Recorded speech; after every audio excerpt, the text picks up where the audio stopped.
یہ جو جنازے بھی آ کر کھانا کھانے والی عادت ہے نا ہم لوگوں کی، ہم لوگ کبھی ترقی نہیں کر سکیں گے۔ آج بھی جب کسی کی گھر فوتگی ہوتی ہے تو اس نے سب سے پہلی ٹینشن اپنے پیارے کے فوت ہونے کی نہیں لینی، آپ لوگوں کا پیٹ بھرنے کی لینی ہے۔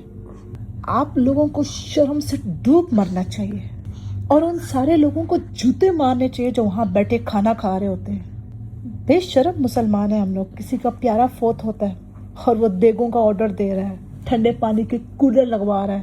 یہ جو مہمان آ رہے ہیں ہمارے گھر پہ فوتگی کا افسوس کر لیں، ان کو تکلیف نہ پہنچے۔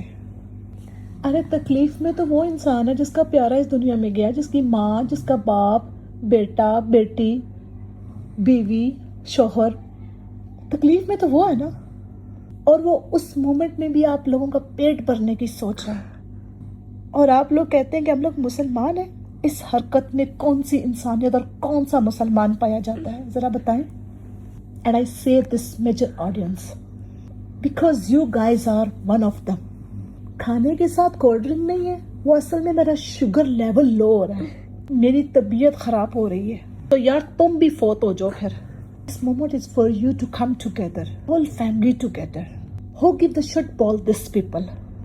وہاں پر بیٹھ کر سیاست کی باتیں، وہاں پر بیٹھ کر پیسہ کمانے کی باتیں، بزنس کی باتیں، ہنسی مذاق، ہاتھوں میں تالیاں مار رہے ہیں وہاں بیٹھ کر۔